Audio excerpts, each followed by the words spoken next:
For more than 100 years, many feel it's been America's most famous speedway. Not a man-made track or race course, but a part of nature. The famous Bonneville Salt Flats. But today, the salt that is essential to racing is going away, and a bitter debate is raging over how that should be handled. Utah is full of natural wonders. On that list, the Bonneville Salt Flats. The stunning landscape here is home to speed racers, rocketeers, sightseers, even industry too. But the way humans use this land is harming it. Our salt flats, at one time, the racetrack was 13 miles long. Now, if we can find 5 miles of good track and 2 miles of shutdown, we're excited. In terms of overall thickness, it's decreased by about a third. And in terms of the overall area of the salt plan, it's also been getting smaller over time. And those changes in the landscape have limited the ability of different users to use this system. For example, land speed records aren't being set at the rate that they used to be, just because we don't have as long of a racetrack anymore. The Bonneville Salt Flats are of another world. Located 120 miles west of Salt Lake City, the 12 by 5 mile terrain of white salt crystals is home to the Bonneville Speedway, an international racetrack for land speed world records. It's been the backdrop for films and Instagram photos. It's also a mining location for potash, a potassium-based salt primarily used around the world as a crop fertilizer. What we can do personally is, first of all, be interested in the salt flats. Pay a visit if you haven't been. Learn about it. Read about the science here.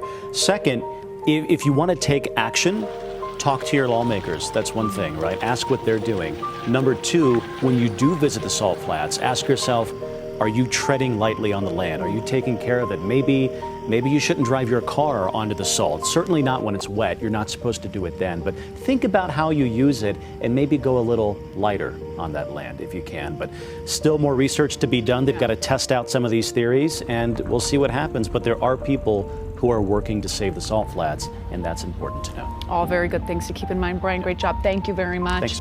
Dreaming about and preparing for this event. It draws hyper-fast looking cars and motorcycles from all over the world. I have a car here from New Zealand. I have a motorcycle here from Dubai. I have a driver that's going to drive a cycle car from Australia. And other than that, I have people from Washington, Minnesota, Florida, all over the United States. Some of these cars are out of the history books, driving at speeds of the distant future. Some are geared to go so fast they have to be pushed off the line before they can dump the clutch and start roosting salt. The Utah Salt Flats Racing Association puts in several days of work prepping the course itself, laying out 1,000 cones and 25 miles of wire for timing clocks. Be full speed ahead for the start of Speed Week in about 10 days. The Bureau of Land Management is getting ready to close a portion of the Bonneville Salt Flats in preparation for the event. BLM Outdoor Recreation Planner Tyler Jute tells KSL News Radio's Don Brinkerhoff all systems are go. So a lot of the racers out there have many generations and centuries of combined experience with reading the moisture content of the salt and determining if it's a good time to groom it or not. So before the racing even begins, they'll drag a steel drag out to prepare the track surface itself. Once racing begins, historically we've seen conditions get pretty wet early on, especially 2 years ago. But this year the forecast looks dry, and then as wind picks up, that also becomes a concern, especially for the streamliner vehicles, which have a pretty significant side profile. So I think anything over 15 knots is when they start to look at postponing races. He says the BLM will temporarily close the area starting on Monday so crews can get the track groomed. As far as air humidity, you can get as dry as you want. The salt will really hold on to that moisture well, and the track will remain tacky. As vehicles drive over it, oftentimes we'll see track conditions improve, and the salt will continue to get smoother over time. Heat will, of course, cause a little bit more evaporation of the moisture in the salt, but once the course is groomed, it smooths out the salt crystals, so not a lot of water can evaporate in that week that they're occupying the salt flats. Racing events are scheduled to begin August 2nd and run through August 8th, but Jude says more events will take place at the end of August. We have the Bonneville Motorcycle Speed Trials immediately following Speed Week. That's 23 August through the 28th. Trying to get him to do. And that's just what it sounds like. You have a lot of high-speed motorcycles as well as some scooters and historic vehicles go out there and set a similar course. And they'll go out there for their speed trials, followed up by World of Speed, which is ran by a different organization, and that's September 5th through the 8th. And then wrapping up September 27th through the 30th with World Finals. So we have quite the ample opportunities for people in the Wasatch area and the Salt Lake Valley to get out there and see some high-speed vehicles.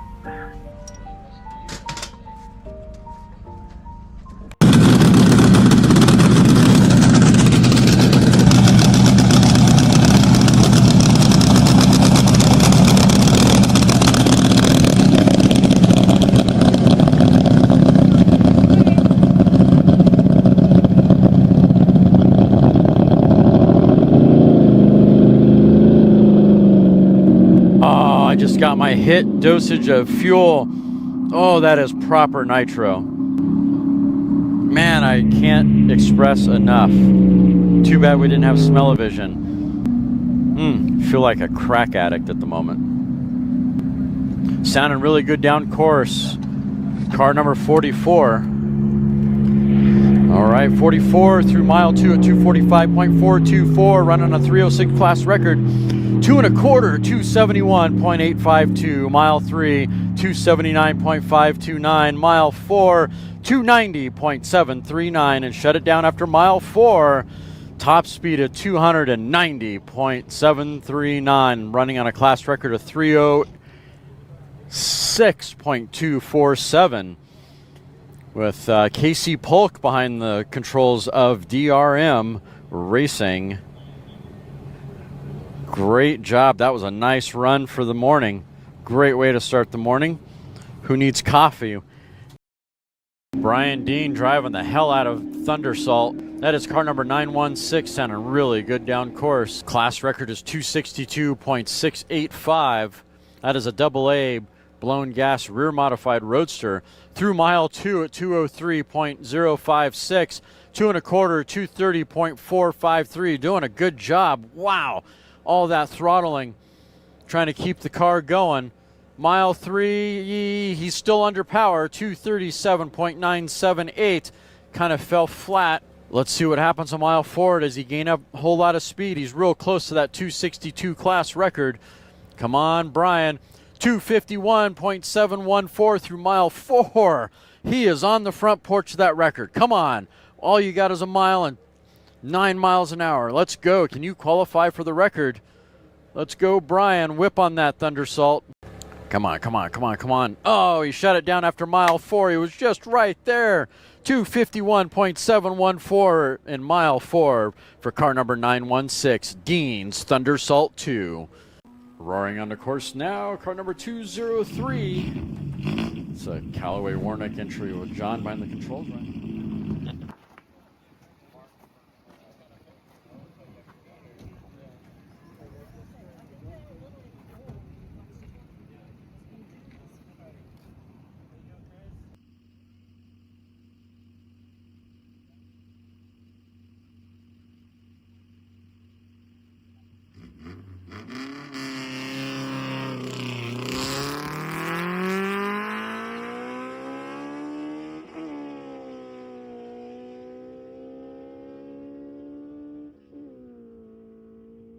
Little wacky off the line, grabbing for gears, looking for speed, favoring the right side of the course.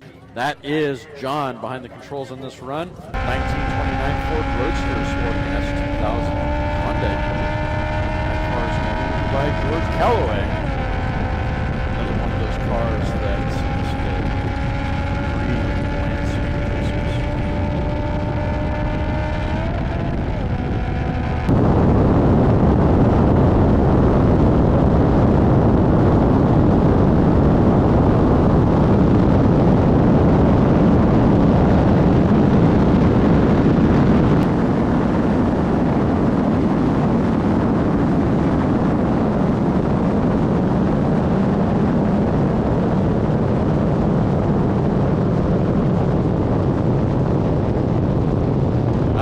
happy team.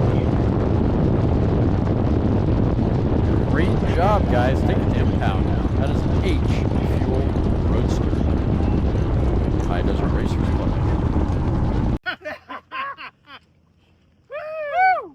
Congratulations, John. Thank you, thank you.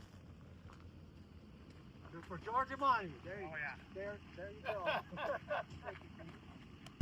Yeah, we're up at 2. We're at 147, 2 1/4, 148. Mile 3, 153. So you had it between the 1 and the 2. Yeah, I had it between the 1 and the 2. 2025 speed. Wow. Awesome. Thank you guys. Thank you. What's the first record at 2025? Be proud. Good. Good job, buddy. Yeah, whatever.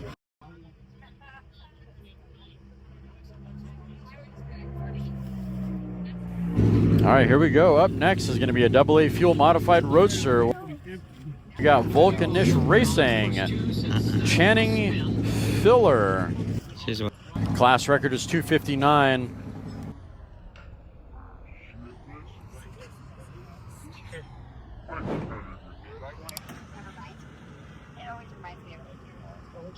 Off the push track, and the way Channing goes, sounding really good. 590 through the traps at mile 2, 217.252. 2 1/4, 237.378.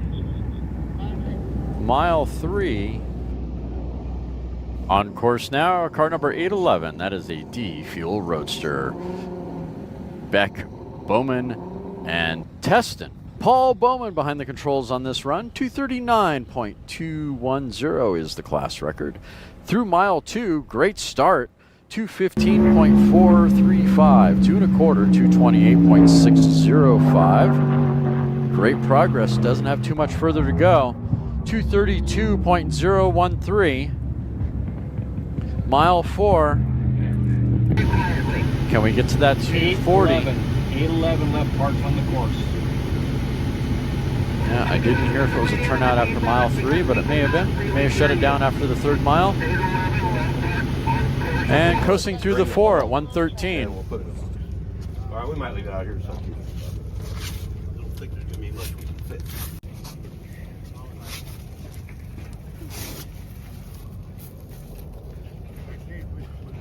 Hey, Paul, it was fine when we gave it to you.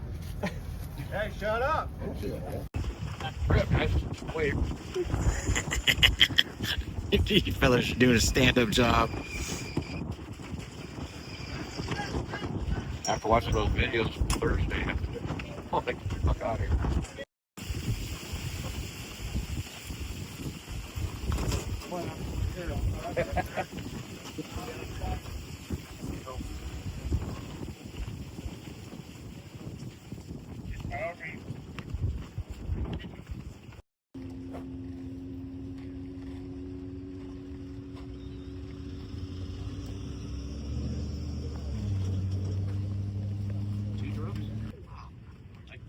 Oh, that's...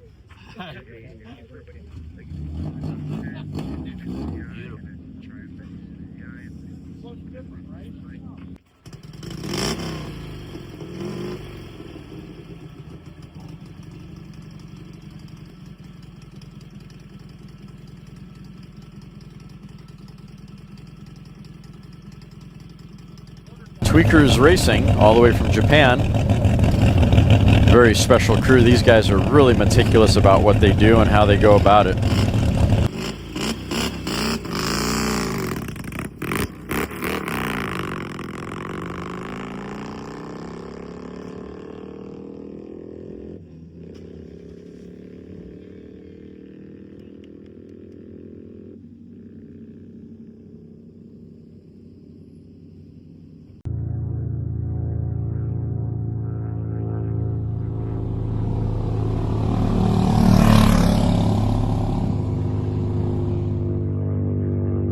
He qualified for the record. Look at that.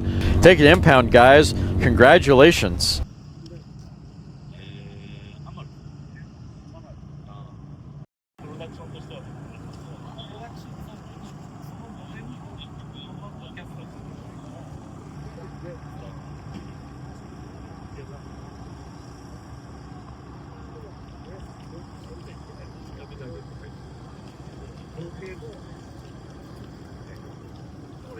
Next is a C blown fuel modified roadster. John Andrzak, come on, buddy. Let's get your, did you license up? You're in the middle lane. Not sure if this is a licensing run or not, but hopefully he was able to license up and go a full send on this class record of 277.326. And he's driving a C blown fuel modified roadster. C engine. Lower displacement in the 300 cubic inch category. And this is LeFevers and Jesel blown fuel modified roadster. John Andrzak's one of those land speed racers brought up by George Callaway.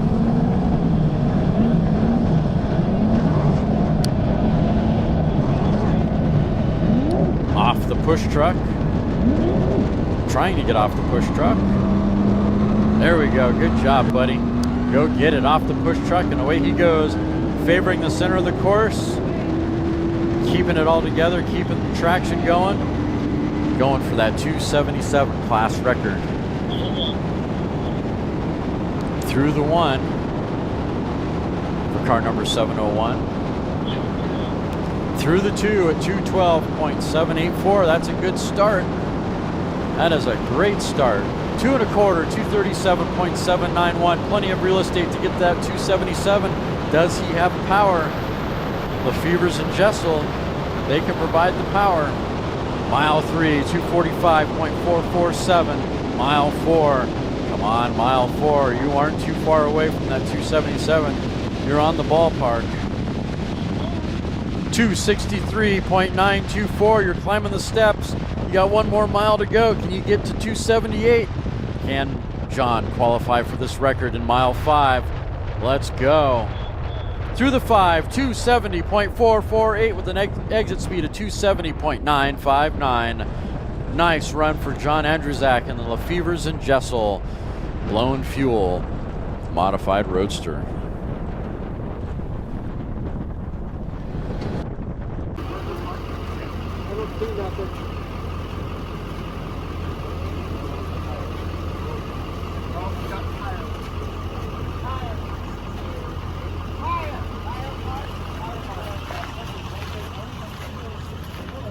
You guys had a moon wheel over here, or just the one from yesterday?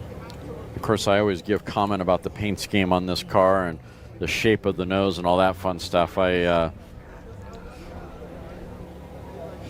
little bit of back history on the paint scheme on this. It's actually a paint scheme that was on a P51 Mustang. Here we go. We're going to send car 77. Haha, here we go. Heads up. I'm going to leave the mic on for this one for you guys. This is going to be loud, beautiful music.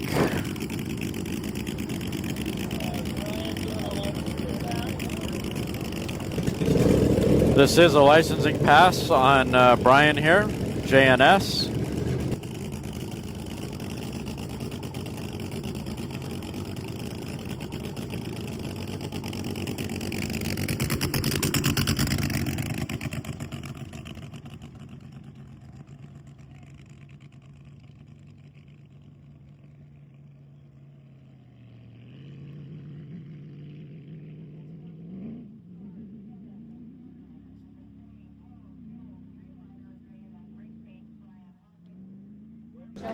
All right, car number 77 through mile 2 at 306.777. 2 1/4, 347.564. Mile 3, 361.017. And he promptly shuts it down after mile 3. Nice clean run for Brian Hawking on a licensing pass. Great job, Brian. That was a nice clean run.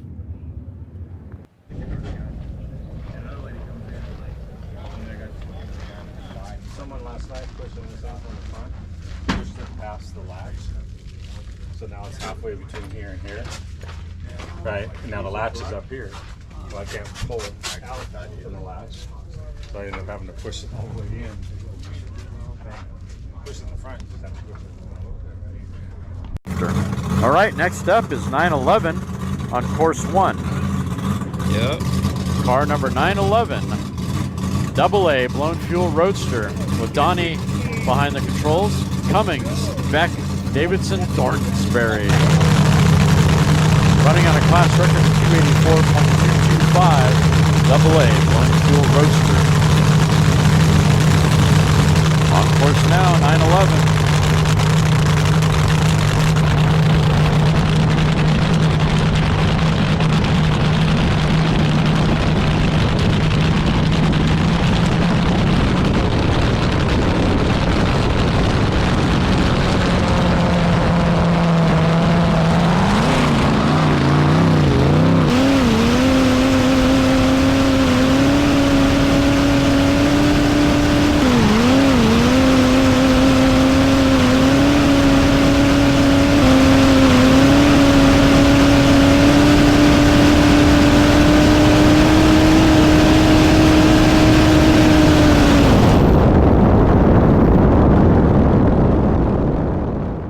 Sounded good off the push truck through the mud. Sounds like he got off the power. 911. All right, looks like 911 shut it off early. Wonder what happened there.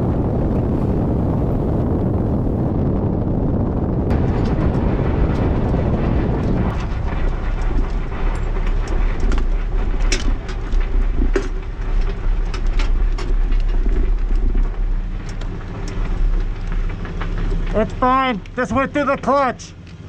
Okay. Tower Kennedy, no problem. And then I go back a month later.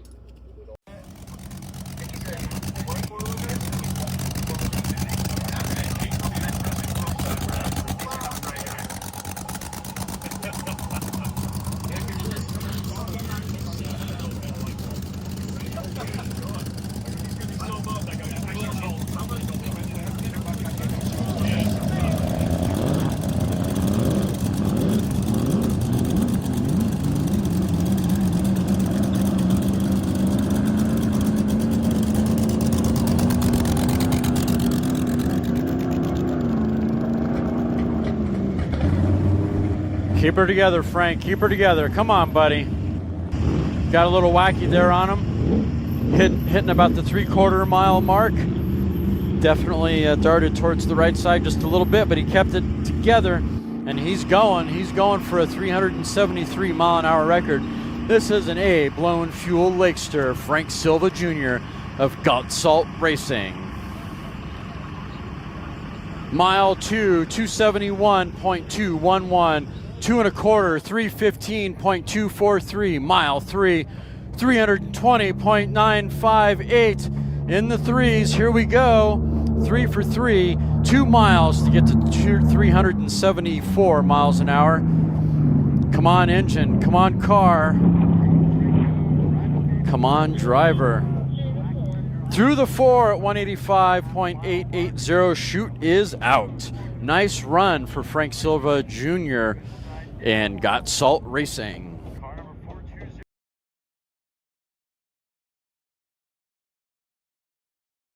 On course now, over on course number 2, car number 369. That is an E blown fuel roadster. That is Waters, Mangeli, and Collier. That is the White Goose Bar roadster. Class record is 254.099. They went through mile 2 at 223.200. 2 1/4, 245.741. Getting close to that 254. Can they get there? Mile 3, 251.240. You're on the front door of qualifying. Mile 4, 260.220. He qualifies. Congratulations, White Goose Bar. Take it to impound, guys.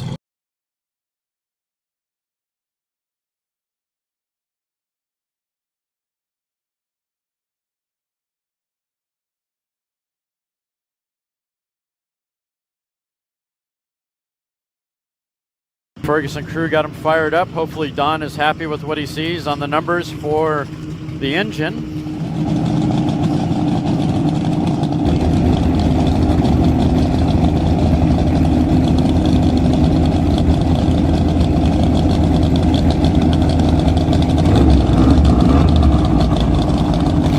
Getting Danny all strapped in. Jill Jessel's at the start line, waiting for the okay. Should be a really interesting run.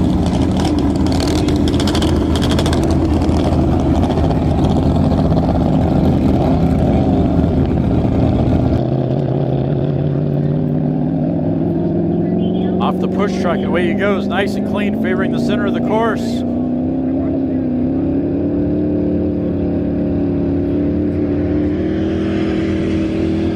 On the line, heading down the course, doing a great job keeping that car straight and down the lane. Grabbing for gears, looking for speed, going for that record, make it his own, killing that Vesco record on only 7 cylinders. That's gotta hurt.